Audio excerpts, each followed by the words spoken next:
proud to be an Indian. I'm so proud to be born in this vast, culturally rich land, a land that we can tell a million stories and still not having told enough.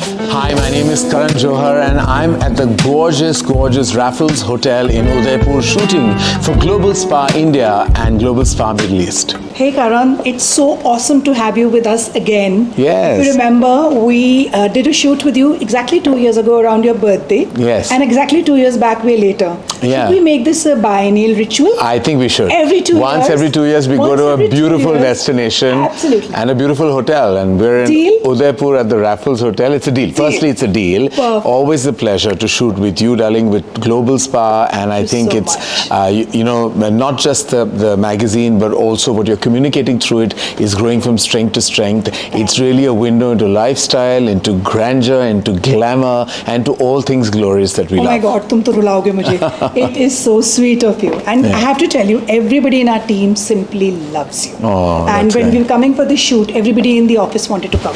So I said, no, can't happen.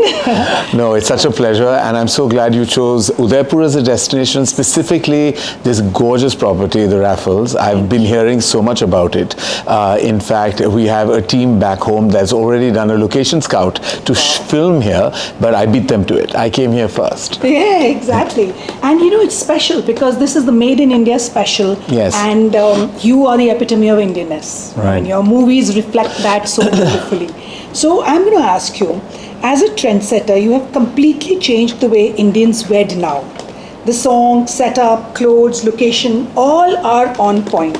How do you welcome the encouragement that our Prime Minister is giving to the campaign Wed in India, and what will be your top 3 recommendations? Well, I am completely in favor of our honorable Prime Minister's, kind of plea to everyone to wed in India, because I don't think that culturally, traditionally, beautifully, there is a more culturally rich country than ours. And look at the beautiful spaces and cities and properties that India has, not just, in terms of its heritage, but also in terms of just our hospitality, the love that we have to offer, which is in our DNA.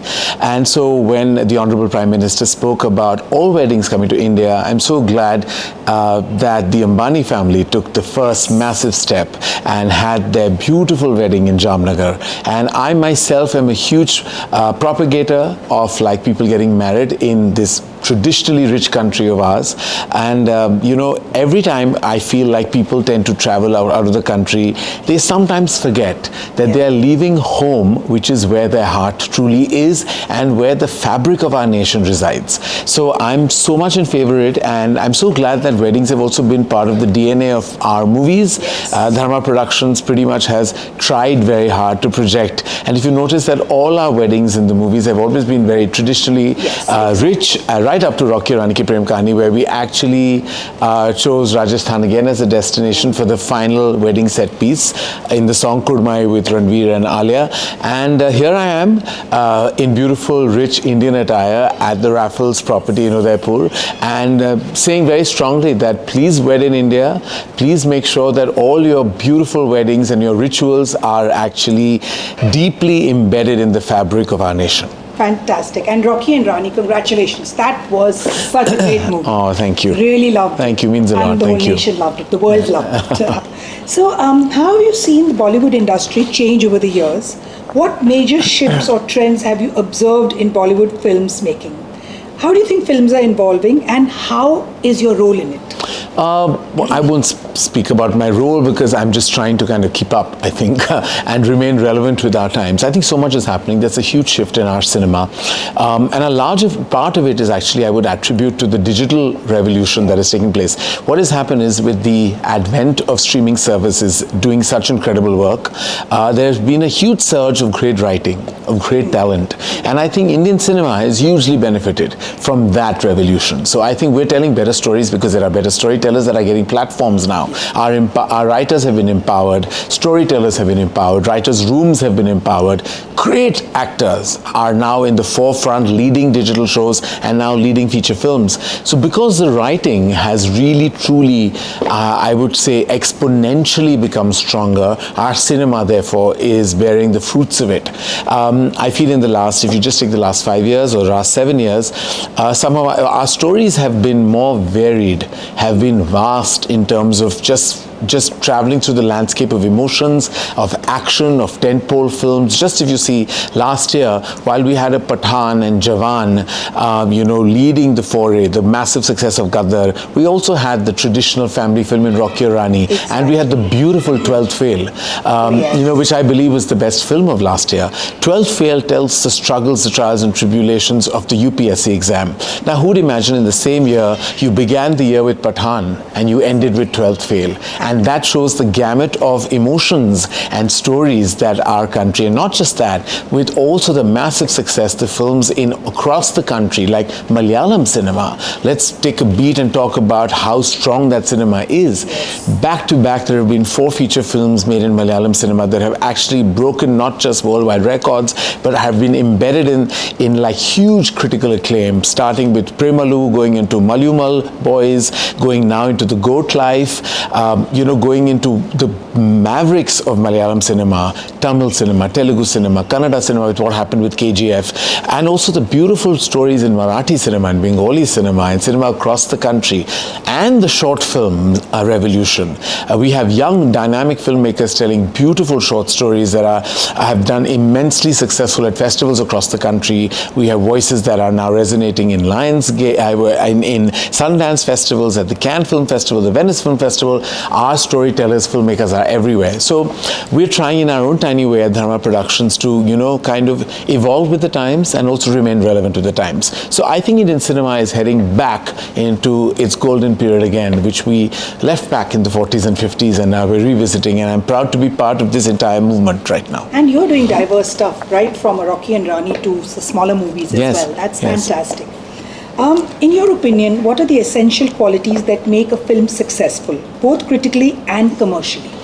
Well, I wish there was a formula. There isn't a formula. There's no way that I could give you a PowerPoint presentation on how to make a massively successful film. I think it comes with belief and conviction first in the storyteller and the filmmaker who want to tell the story. I think it comes from their core conviction. So that is first. I think your conviction in telling the story, believing in it, that you won't kind of second guess yourself or try and cater to a certain aspect of, acceptance. You just follow your gut. That's conviction. Second is the comfort that the filmmaker and the storyteller has in telling their story. He or she has to have the comfort with the right actors, the right talent that can project those beautiful stories. So talent, I would say, is secondary. And lastly, I would believe is how the film is promoted, projected, presented, and platformed.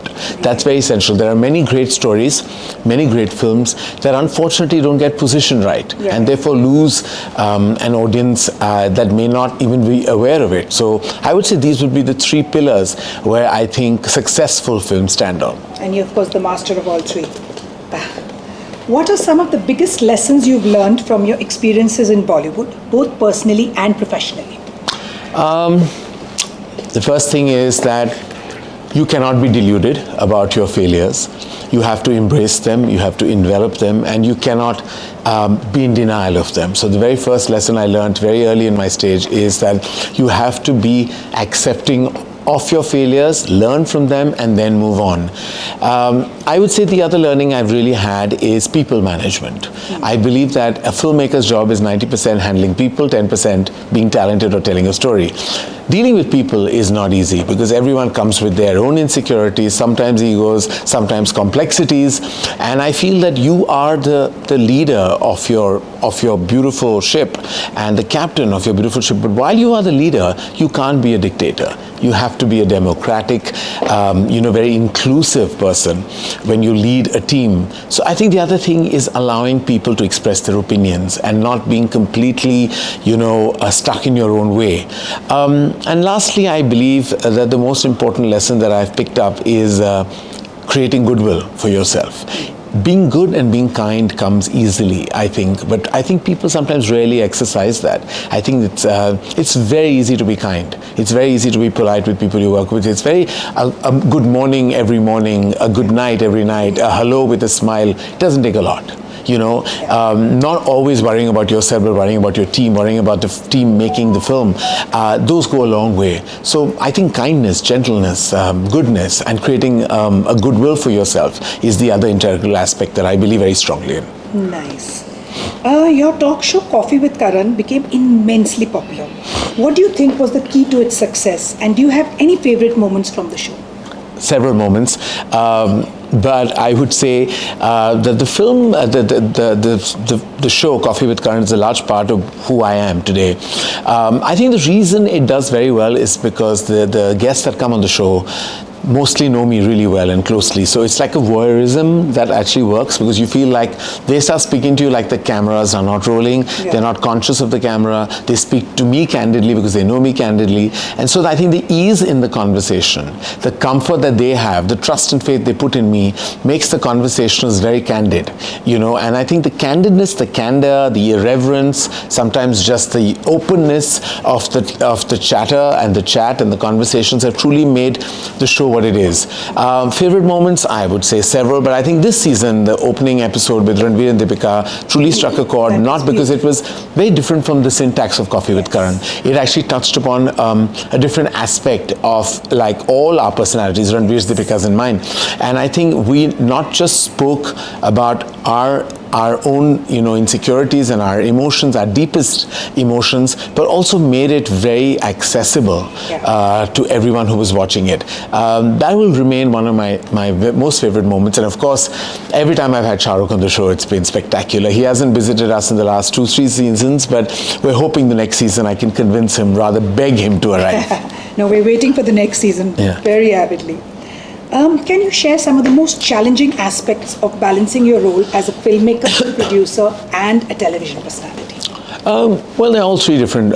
When you direct a film, I have to forget that I'm also the producer and the studio owner. I have to believe that I am not worrying about, I shouldn't worry about like the optics of budgets and I always say I leave that to Apurva, who's the financial leader, the CEO of our company, the spine of our organization. And I was like, let me just direct the film, let me not get into the day-to-day financial modalities, because that can come in the way of my creativity. So I try and keep that separate. But when I'm wearing the studio hat and I'm a producer, then of course all the commercial optics, all that come into play, and so then I have to balance that.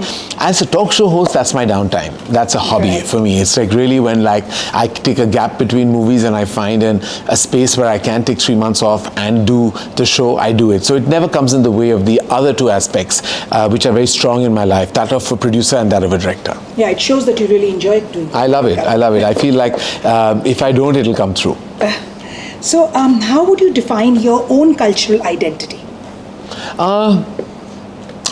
When you mean cultural identity, you mean what I was like to be as an Indian? Exactly, as an Indian. I'm so proud to be an Indian. I'm so proud to be born in this vast, culturally rich land, a land that we can tell a million stories and still not having told enough.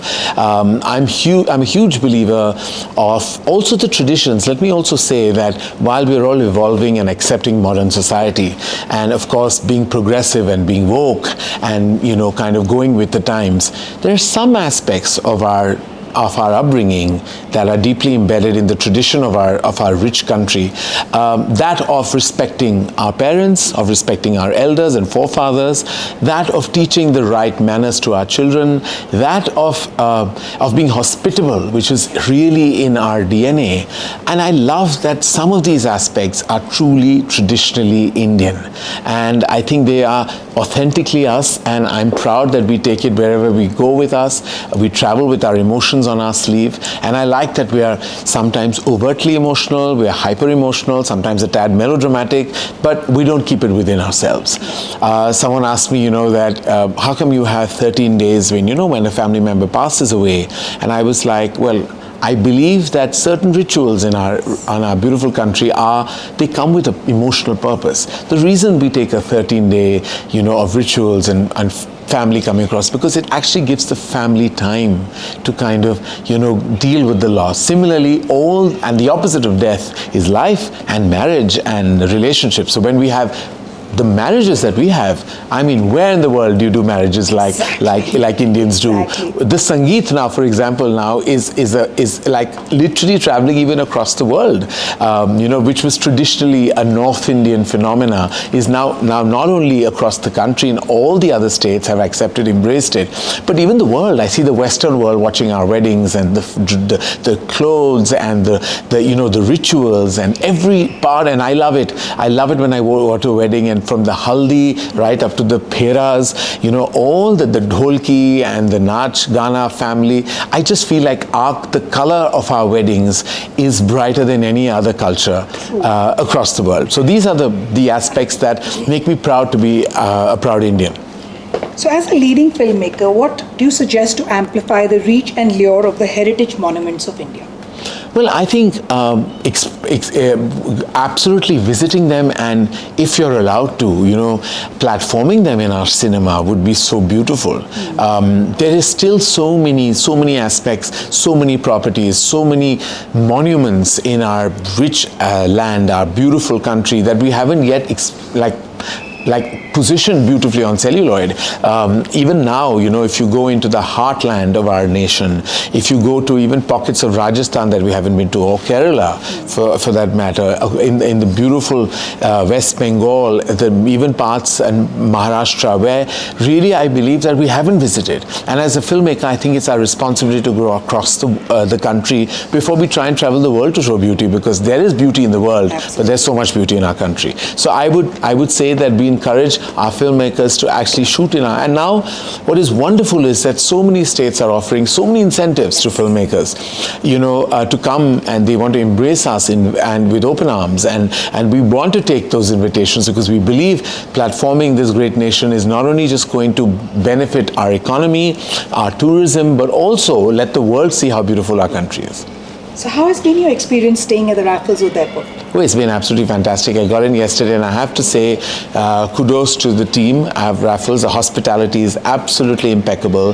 The property is stunning. It's gorgeous. It's a beautiful blend of cultural and modern. And I would say from the food to the service, the hospitality and the warmth, it's pretty much all like 100 on 100, if not more. Wow. And I'm just very happy. And I'm just so happy that I got to come here, visit this beautiful property, do our spectacular, hopefully, photo shoot that we began our morning with. And I'm glad that we went with this theme of going completely Indian and going completely royal Indian and culturally Indian, and Eka Lakhani, who's our stylist, and the entire team that worked on the photo shoot, from Aalim and Rohan to all your entire team at GlobalSpa, to Hype, everyone who came together to kind of tell this Indian story. I think I am very grateful to them, and we have some spectacular designers that we have positioned, some of the finest in the business, and all of them have contributed to making fashion a billion-dollar industry. So I think that our designers are just doing such incredible work that I'm on a daily basis, I feel so proud of how fashion has emerged as such a force even in our nation. Right.